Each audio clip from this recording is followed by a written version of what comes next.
ओम नमो भगवते वासुदेवाय नमः। दोस्तों, आज बृहस्पतिवार के दिन आप बृहस्पति देव की बड़ी ही दुर्लभ कथा को सुनेंगे और इस कथा को सुनने से भक्तों की सभी मनोकामनाएं भगवान बृहस्पति देव की कृपा से पूर्ण हो जाती है। तो आइए श्रद्धा और प्रसन्नचित्त मन से इस कथा को सुनते हैं। भारतवर्ष में एक प्रतापी और दानी राजा राज्य करता था। वो नित्य गरीबों और ब्राह्मणों की सहायता करता था। ये सब बात उसकी रानी को अच्छी नहीं लगती थी। वो ना ही गरीबों को दान देती, ना ही भगवान का पूजन करती थी और राजा को भी दान देने से मना किया करती थी।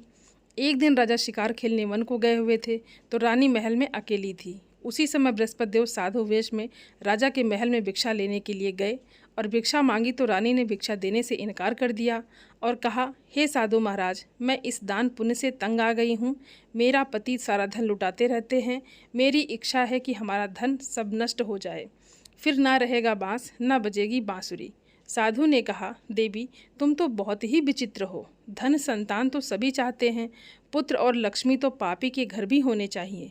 यदि तुम्हारे पास अधिक धन है तो भूखों को भोजन कराओ, प्यासों के लिए प्याऊ लगवाओ, ब्राह्मणों को दान दो, मुसाफिरों के लिए धर्मशालाएं खुलवाओ। जो निर्धन अपनी कुंवारी कन्याओं का विवाह नहीं कर सकते उनका विवाह करा दो। ऐसे और भी बहुत सारे काम हैं जिनके करने से तुम्हारा यश लोक और परलोक में भी फैलेगा। परंतु रानी पर उपदेश का कोई प्रभाव नहीं पड़ा। वो बोली, महाराज, आप मुझे कुछ ना समझाएं। मैं ऐसा धन नहीं चाहती जो हर जगह बांटती फिरूं। साधु ने उत्तर दिया, यदि तुम्हारी ऐसी इच्छा है तो तथास्तु। तुम ऐसा करना कि बृहस्पतिवार को घर लीपना, पीली मिट्टी से अपना सिर धोकर स्नान करना, भट्टी चढ़ाकर कपड़े धोना। ऐसा करने से आपका सारा धन नष्ट हो जाएगा। इतना कहकर वो साधु महाराज वहाँ से आलोक हो गए और साधु के अनुसार कही हुई बातों को पूरा करते हुए रानी को केवल 3 बृहस्पतिवार ही बीते थे कि उसकी समस्त धन संपत्ति नष्ट हो गई। भोजन के लिए राजा का परिवार तरसने लगा। तब एक दिन राजा ने रानी से बोला कि हे रानी, तुम यहीं पर रहो, मैं दूसरे देश को जाता हूँ, क्योंकि यहाँ पर सभी लोग मुझे जानते हैं, इसलिए मैं कोई छोटा कार्य नहीं कर सकता। ऐसा कहकर राजा परदेश चला गया। वो वहाँ जंगल से लकड़ी काटकर लाता और शहर में बेचता। इस तरह वो अपना जीवन व्यतीत करने लगा। इधर राजा के परदेश जाते ही रानी और दासी दुखी रहने लगी। एक बार जब रानी और दासी को 7 दिन तक बिना भोजन के रहना पड़ा तो रानी ने अपनी दासी से कहा, हे दासी, पास ही के नगर में मेरी बहन रहती है, वो बड़ी धनवान है। तू उसके पास जा और कुछ बेझर लेकर आ ताकि थोड़ा बहुत गुजर बसर हो सके। रानी दासी की बहन के पास गई। उस दिन गुरुवार था और रानी की बहन उस समय बृहस्पतिवार व्रत की कथा सुन रही थी। तो दासी ने रानी की बहन को अपनी रानी का संदेश दिया, लेकिन रानी की बड़ी बहन ने कोई उत्तर नहीं दिया। जब दासी को रानी की बहन से कोई उत्तर नहीं मिला तो वो बहुत दुखी हुई, उसे क्रोध भी बहुत आया। दासी ने वापस आकर अपनी रानी को सारी बात बता दी और ये सुनकर रानी ने अपने भाग को कोसा। उधर रानी की बहन ने सोचा कि मेरी बहन की दासी आई थी परंतु मैं उससे नहीं बोली, इससे वो बहुत दुखी हुई होगी। और कथा सुनकर और पूजन समाप्त करके वो अपनी बहन के घर आई और कहने लगी, हे बहन, मैं बृहस्पतिवार का व्रत कर रही थी। तुम्हारी दासी जब मेरे घर आई थी, परंतु जब तक कथा होती है तब तक ना उठते हैं ना बोलते हैं, इसलिए मैं नहीं बोली। कहो दासी, क्यों गई थी? रानी बोली, बहन, तुमसे क्या छिपाऊं, हमारे घर में खाने तक को अनाज नहीं था। ऐसा कहते कहते रानी की आंखें भर आई। उसने दासी समेत पिछले 7 दिनों से भूखे रहने की बात अपनी बहन को विस्तार पूर्वक सुना दी। फिर रानी की बहन बोली, देखो बहन, भगवान बृहस्पति सबकी मनोकामना पूर्ण करते हैं। देखो, शायद तुम्हारे घर में ही अनाज रखा हो। पहले तो रानी को विश्वास नहीं हुआ, पर बहन के आग्रह करने पर उसने अपनी दासी को अंदर भेजा तो उसे सचमुच अनाज से भरा एक घड़ा मिल गया। ये देखकर दासी को बड़ी हैरानी हुई। दासी रानी से कहने लगी, हे रानी, जब हमको भोजन नहीं मिलता तो हम व्रत ही तो करते हैं, इसलिए क्यों ना इनसे व्रत और कथा की विधि पूछ ली जाए ताकि हम भी व्रत कर सकें। तब रानी अपनी बहन से बृहस्पतिवार व्रत के बारे में पूछा। उसकी बहन ने बताया, बृहस्पतिवार के व्रत में चने की दाल और मुनक्का से विष्णु भगवान का केले की जड़ में पूजन करें तथा दीपक जलाएं, व्रत कथा सुनें और पीला भोजन ही करें। इससे बृहस्पति देव प्रसन्न होते हैं। और व्रत और पूजन विधि बताकर रानी की बहन अपने घर को लौट गई। 7 दिन के बाद जब गुरुवार आया तो रानी और दासी ने व्रत रखा। गुड़साल में जाकर चना और गुड़ लेकर आई और फिर उससे केले की जड़ तथा विष्णु भगवान का पूजन किया। अब पीला भोजन कहाँ से आए, इस बात को लेकर दोनों बहुत दुखी थी। क्योंकि उन्होंने व्रत रखा था, इसलिए बृहस्पति देव उनसे प्रसन्न थे। इसलिए वे एक साधारण व्यक्ति का रूप धारण करके 2 थालों में सुंदर पीला भोजन दासी को दे गए। भोजन पाकर दासी बहुत प्रसन्न हुई और फिर रानी के साथ मिलकर भोजन ग्रहण किया। उसके बाद वे सभी गुरुवार को व्रत और पूजन करने लगी। बृहस्पति भगवान की कृपा से उनके पास फिर से धन संपत्ति आ गई, परंतु रानी फिर से पहले की तरह आलस्य करने लगी। तब दासी बोली, देखो रानी, तुम पहले भी इस प्रकार आलस्य करती थी, तुम्हें धन रखने में कष्ट होता था, इसी कारण सभी धन नष्ट हो गया, और अब जब भगवान बृहस्पति देव की कृपा से धन मिला है तो तुम्हें फिर से आलस्य होता है। रानी को समझाते हुए दासी कहती है कि बड़ी मुसीबतों के बाद हमने ये धन पाया है, इसलिए हमें दान पुण्य करना चाहिए, भूखे मनुष्यों को भोजन कराना चाहिए और धन को शुभ कार्यों में खर्च करना चाहिए, जिससे तुम्हारे कुल का यश बढ़ेगा, स्वर्ग की प्राप्ति होगी और पितृ प्रसन्न होंगे। दासी की बात मानकर रानी अपना धन शुभ कार्यों में खर्च करने लगी, जिससे पूरे नगर में उसका यश फैलने लगा। उधर एक दिन राजा दुखी होकर जंगल में एक पेड़ के नीचे आसन जमा कर बैठ गया। वो अपनी दशा को याद करके व्याकुल होने लगा। बृहस्पतिवार का दिन था। एकाएक उसने देखा कि निर्जन वन में एक साधु प्रकट हुए। वो साधु वेश में स्वयं बृहस्पति देवता थे। लकड़हारे के सामने आकर बोले, हे लकड़हारे, इस सुनसान जंगल में तू इतना चिंतामग्न क्यों बैठा है? लकड़हारे ने दोनों हाथ जोड़कर प्रणाम किया और उत्तर दिया, महात्मा जी, आप सब कुछ जानते हैं, मैं क्या कहूँ। ये कहकर रोने लगा और साधु को अपनी आत्मकथा सुनाई। महात्मा जी ने कहा, तुम्हारी स्त्री ने बृहस्पति देव के प्रति अपराध किया था, जिसके कारण ये रुष्ट होकर उन्होंने तुम्हारी ये दशा कर दी है। अब तुम चिंता को दूर करके मेरे कहने पर चलो, तुम्हारे सब कष्ट दूर हो जाएंगे और भगवान पहले से भी अधिक संपत्ति देंगे तुम्हें। तुम बृहस्पतिवार के दिन कथा किया करो, 2 पैसे के चने मुनक्का लाकर उनका प्रसाद बनाओ और शुद्ध जल से लोटे में शक्कर मिलाकर अमृत तैयार करो। कथा के पश्चात अपने सारे परिवार और सुनने वाले प्रेमियों में अमृत व प्रसाद को बांटकर खुद भी ग्रहण करो। ऐसा करने से भगवान तुम्हारी सब मनोकामनाएं पूरी करेंगे। साधु के ऐसे वचन सुनकर लकड़हारा बोला, हे प्रभु, मुझे लकड़ी बेचकर इतना पैसा नहीं मिलता जिससे भोजन के उपरांत कुछ बचा सकूं। मैंने रात्रि में अपनी स्त्री को व्याकुल देखा है। मेरे पास कुछ भी नहीं है जिससे मैं उसकी खबर मंगा सकूं, और फिर मैं बृहस्पति देव की क्या कहानी सुनूं? मुझको तो कुछ भी मालूम नहीं है। फिर साधु ने कहा, हे लकड़हारे, तुम किसी बात की चिंता मत करो। बृहस्पतिवार के दिन तुम रोजाना की तरह लकड़ियां लेकर शहर को जाओ। तुमको रोज से 2 गुना धन प्राप्त होगा, जिससे तुम भली भांति भोजन कर लोगे और बृहस्पति देव की पूजा का सामान भी आ जाएगा। बृहस्पति देव की कथा इस प्रकार है। प्राचीन काल में एक ब्राह्मण रहता था। वो बहुत निर्धन था। उसकी कोई संतान नहीं थी। उसकी स्त्री बहुत मलिनता के साथ रहती थी। वो ना स्नान करती, ना किसी देवता का पूजन करती। इससे ब्राह्मण देवता बड़े दुखी रहते थे। बेचारे बहुत कुछ कहते, किंतु उसका कुछ परिणाम नहीं निकला। भगवान की कृपा से ब्राह्मण की स्त्री के कन्या रूपी रत्न पैदा हुआ। कन्या बड़ी होने पर प्रातः स्नान करके विष्णु भगवान का जाप और बृहस्पतिवार का व्रत करने लगी। अपने पूजन पाठ को समाप्त करके विद्यालय जाती तो अपनी मुट्ठी में जौ भरकर ले जाती और पाठशाला के मार्ग में डालती जाती। तब ये जौ स्वर्ण के हो जाते तो लौटते समय उनको बीन कर घर ले आती। एक दिन वो बालिका सूप में उस सोने के जौ को फटक कर साफ कर रही थी तो उसके पिता ने देख लिया और कहा, हे बेटी, सोने की जौ के लिए सोने का सूप होना चाहिए। दूसरे दिन बृहस्पतिवार था। इस कन्या ने व्रत रखा और बृहस्पति देव से प्रार्थना करके कहा, मैंने आपकी पूजा सच्चे मन से की है तो मेरे लिए सोने का सूप दे दो। बृहस्पति देव ने उसकी प्रार्थना स्वीकार कर ली। रोजाना की तरह वो कन्या जौ फैलाती हुई जाने लगी। जब लौट कर जौ बिन रही थी तो बृहस्पति देव की कृपा से सोने का सूप मिला और उसे वो घर ले आई और उसमें जौ साफ करने लगी, परंतु उसकी माँ का वही ढंग रहा। एक दिन की बात है कि वो कन्या सोने के सूप में जौ साफ कर रही थी। उस समय उस शहर का राजपुत्र वहां से होकर निकला। इस कन्या के रूप और कार्य को देखकर मोहित हो गया और अपने घर आकर भोजन और जल त्याग कर उदास होकर लेट गया। राजा को इस बात का पता लगा तो अपने प्रधानमंत्री के साथ उसके पास गए और बोले, हे बेटा, तुम्हें किस बात का कष्ट है? किसी ने तुम्हारा अपमान किया है अथवा कोई और कारण हो सो कहो, मैं वही कार्य करूँगा जिससे तुम्हें प्रसन्नता हो। अपने पिता की राजकुमार ने बातें सुनी तो वो बोला, मुझे आपकी कृपा से किसी बात का दुख नहीं है। किसी ने मेरा अपमान नहीं किया है, परंतु मैं उस लड़की से विवाह करना चाहता हूँ जो सोने की सूप में जौ साफ कर रही थी। ये सुनकर राजा आश्चर्य में पड़ गया और बोला, हे बेटा, इस तरह की कन्या का पता तुम ही लगाओ, मैं उसके साथ तेरा विवाह अवश्य ही करवा दूंगा। राजकुमार ने उस लड़की के घर का पता बताया। तब मंत्री उस लड़की के घर गए और ब्राह्मण देवता को सभी हाल बताया। ब्राह्मण देवता राजकुमार के साथ अपनी कन्या का विवाह करने के लिए तैयार हो गए तथा विधि विधान के अनुसार ब्राह्मण की कन्या का विवाह राजकुमार के साथ हो गया।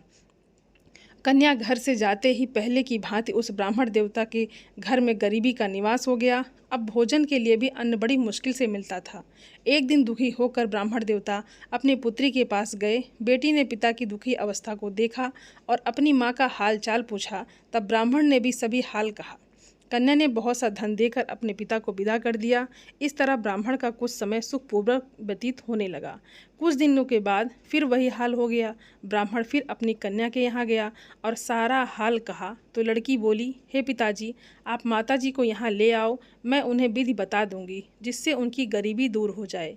वो ब्राह्मण देवता अपनी स्त्री को साथ लेकर पहुँचे तो अपनी माँ को समझाने लगे कि हे माँ, तुम प्रातःकाल प्रथम स्नान आदि करके विष्णु भगवान का पूजन करो तो घर की सब दरिद्रता दूर हो जाएगी। परंतु उसकी माँ ने एक भी बात नहीं मानी और प्रातःकाल उठकर अपनी पुत्री के बच्चों के जूठन को खा लिया। इससे उसकी पुत्री को बहुत गुस्सा आया। उसने एक रात को एक कोठरी से सारा सामान निकाल दिया और अपनी माँ को उसमें बंद कर दिया। प्रातः उसमें से उसे निकाला तो स्नान आदि करा के पूजा पाठ करवाया तो उसकी माँ की बुद्धि ठीक हो गई। इसके बाद वो नियम से पूजा पाठ करती और प्रत्येक बृहस्पतिवार को व्रत रखने लगी। इस व्रत के प्रभाव से उसकी माता और पिता बहुत ही धनवान और पुत्रवान हो गए और बृहस्पति देवता के प्रभाव से इस लोक के सुख को भोग कर अंत में स्वर्ग को प्राप्त हुए। इस तरह कहानी कहकर साधु देवता वहाँ से अंतर्ध्यान हो गए। धीरे धीरे समय व्यतीत होने पर वही बृहस्पतिवार का दिन आया। लकड़हारा जंगल से लकड़ी काटकर किसी शहर में बेचने गया। उसे उस दिन और अधिक पैसा मिला। राजा ने चना गुड़ आदि लाकर गुरुवार का व्रत किया। उस दिन से उसके सभी क्लेश दूर हो गए। परंतु जब दोबारा गुरुवार का दिन आया तो बृहस्पतिवार का व्रत करना भूल गया। इस कारण बृहस्पति भगवान नाराज हो गए। उस दिन उस नगर के राजा ने विशाल यज्ञ का आयोजन किया था तथा शहर में यह घोषणा करा दी कि कोई भी मनुष्य अपने घर में भोजन ना बनाए, ना आग जलाए। समस्त जनता मेरे यहाँ भोजन करने आए। इस आज्ञा को जो नहीं मानेगा उसे फांसी की सजा दी जाएगी। इस तरह की घोषणा संपूर्ण नगर में करवा दी। राजा की आज्ञा के अनुसार शहर के सभी लोग भोजन करने गए, लेकिन लकड़हारा कुछ देर से पहुँचा। इसलिए राजा उसको अपने साथ घर ले गए और ले जाकर भोजन करा रहे थे तो रानी की दृष्टि उस खूंटी पर पड़ी जिस पर उसका हार लटका हुआ था। वहाँ पर दिखाई नहीं दिया। रानी ने निश्चय किया कि मेरा हार इस मनुष्य ने ही चुरा लिया। उसी समय सिपाहियों को बुलाकर उसको कारागार में डलवा दिया। जब लकड़हारा कारागार में पकड़ा गया और बहुत दुखी होकर विचार करने लगा कि ना जाने कौन से पूर्व जन्म के कर्म से मुझे ये दुख प्राप्त हुआ है, और उसी साधु को याद करने लगा जो कि जंगल में मिला था। उसी समय तत्काल बृहस्पति देव साधु के रूप में प्रकट हुए और उसकी दशा को देखकर कहने लगे, अरे मूर्ख, तूने बृहस्पति देव की कथा नहीं करी, इस कारण तुझे दुख प्राप्त हुआ है। अब चिंता मत कर। बृहस्पतिवार के दिन कारागार के दरवाजे पर 4 पैसे पड़े मिलेंगे, उनसे तू बृहस्पति देव की पूजा करना, तेरे सभी कष्ट दूर हो जाएंगे। बृहस्पतिवार के दिन उसे 4 पैसे मिले। लकड़हारे ने कथा कही। उसी रात्रि को बृहस्पति देव ने उस नगर के राजा को स्वप्न में कहा, हे राजा, तुमने जिस आदमी को कारागार में बंद कर दिया है वो निर्दोष है, वो राजा है, उसे छोड़ देना। रानी का हार उसी खूंटी पर लटका है। अगर तू ऐसा नहीं करेगा तो मैं तेरे राज्य को नष्ट कर दूंगा। इस तरह रात्रि के स्वप्न को देखकर राजा प्रातःकाल उठा और खूंटी पर हार देखकर लकड़हारे को बुलाकर क्षमा मांगी और लकड़हारे को योग्य सुंदर वस्त्र आभूषण देकर विदा कर दिया। बृहस्पति देव की आज्ञा के अनुसार लकड़हारा अपने नगर को चल दिया। राजा जब नगर के निकट पहुंचा तो उसे बड़ा आश्चर्य हुआ। नगर में पहले से अधिक बाग, तालाब, कुएं तथा बहुत सी धर्मशाला, मंदिर आदि बन गई है। राजा ने पूछा, ये किसका बाग है और धर्मशाला है? तब नगर के सब लोग कहने लगे, ये सब रानी और बंदी के हैं। तो राजा को आश्चर्य हुआ और गुस्सा भी आया। जब रानी ने ये खबर सुनी कि राजा आ रहे हैं तो उन्होंने दासी से कहा, हे दासी, देख राजा हमको कितनी बुरी हालत में छोड़कर गए थे, हमारी ऐसी हालत देखकर कहीं वो लौट ना जाए। इसलिए तू दरवाजे पर खड़ी हो जा। आज्ञा के अनुसार दासी दरवाजे पर खड़ी हो गई। राजा आए तो उन्हें अपने साथ लेकर आई। तब राजा ने क्रोध करके अपनी रानी से पूछा कि ये धन तुम्हें कैसे प्राप्त हुआ। तब उन्होंने कहा, हमें ये सब धन बृहस्पति देव के इस व्रत के प्रभाव से हुआ है।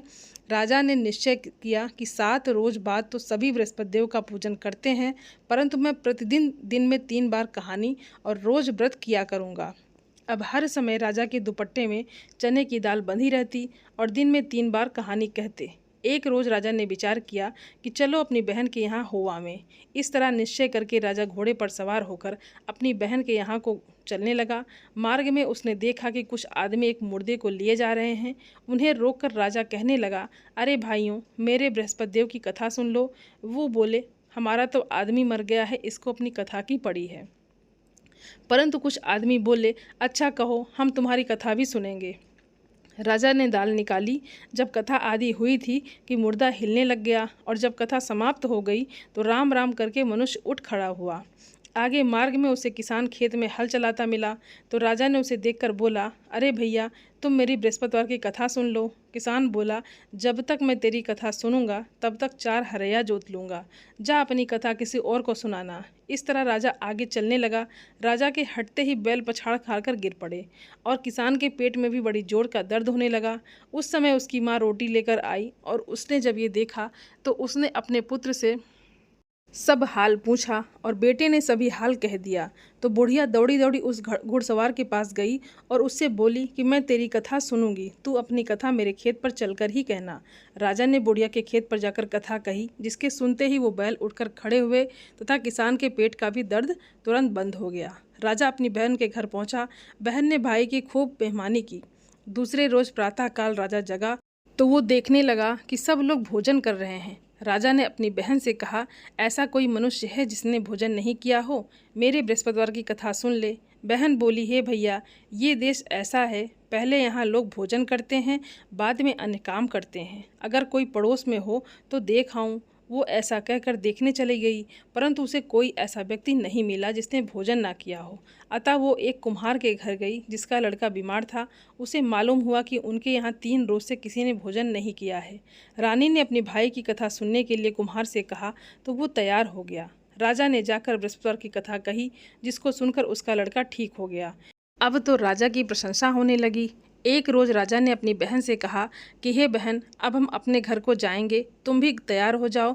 राजा की बहन ने अपनी सास से कहा तो सास ने कहा, हाँ चली जा, परंतु अपने लड़कों को मत ले जाना, क्योंकि तेरे भाई की कोई औलाद नहीं है। बहन ने अपने भैया से कहा, हे भैया, मैं तो चलूँगी पर कोई बालक नहीं चलेगा। तो राजा बोला, जब कोई बालक नहीं चलेगा तब तुम ही क्या करोगी? बड़े दुखी मन से राजा अपने नगर को लौट आया। राजा ने अपनी रानी से कहा, हम निर्वंशी हैं, हमारा मुँह देखने का धर्म नहीं है और कुछ भोजन आदि नहीं किया। रानी बोली, हे प्रभु, बृहस्पति देव ने हमें सब कुछ दिया है, वो हमें औलाद अवश्य देंगे। उसी रात को बृहस्पति देव ने राजा से स्वप्न में कहा, हे राजा, उठो, सभी सोच त्याग दो, तेरी रानी गर्भ से है। राजा को ये बात सुनकर बड़ी खुशी हुई। 9वें महीने में उसके गर्भ से एक सुंदर पुत्र पैदा हुआ। तब राजा बोला, हे रानी, स्त्री बिना भोजन के रह सकती है पर बिना कहे नहीं रह सकती। जब मेरी बहन आएगी तुम उससे कुछ मत कहना। रानी ने सुनकर हाँ कर दिया। जब राजा की बहन ने ये शुभ समाचार सुना तो वो बहुत खुश हुई और बधाई लेकर अपने भाई के यहाँ आई। तभी रानी ने कहा, घोड़ा चढ़कर तो नहीं आई है, गधा चढ़कर आई है। राजा की बहन बोली, भाभी, मैं इस प्रकार ना कहती तो तुम्हें औलाद कैसे मिलती? बृहस्पति देव ऐसे ही हैं, जैसे जिसके मन में कामनाएं हैं सभी को पूर्ण करते हैं। जो सद्भावना पूर्वक बृहस्पतिवार का व्रत करता है एवं कथा पढ़ता है अथवा सुनता है और दूसरों को सुनाता है, बृहस्पति देव उनकी सभी मनोकामनाएं पूर्ण करते हैं। बृहस्पति देव उनकी सदैव रक्षा करते हैं। जो संसार में सद्भावना और सच्चे हृदय से बृहस्पति देव का पूजन करते हैं, उनकी सभी मनोकामनाएं उसी प्रकार पूर्ण होती हैं जैसे राजा और रानी ने बृहस्पति देव की कथा का गुणगान किया। उनकी सभी इच्छाएं बृहस्पति देव ने पूर्ण की। मनुष्य को हृदय से उनका मनन करते हुए जयकारा करना चाहिए। बोलिए बृहस्पति देव महाराज की जय। दोस्तों, उम्मीद करती हूँ ये वीडियो आप सभी लोगों को बहुत अच्छी लगी होगी और आप सभी सनातनी भाई बहनों से मेरा विनम्र निवेदन है, मेरे चैनल को सब्सक्राइब ज़रूर कर लें और वीडियो को लाइक और अपने फैमिली फ्रेंड के साथ शेयर ज़रूर करें और कमेंट बॉक्स में जय श्रीमन नारायण लिखना बिल्कुल भी ना भूलें। आप सभी को जय श्रीमन नारायण। धन्यवाद दोस्तों।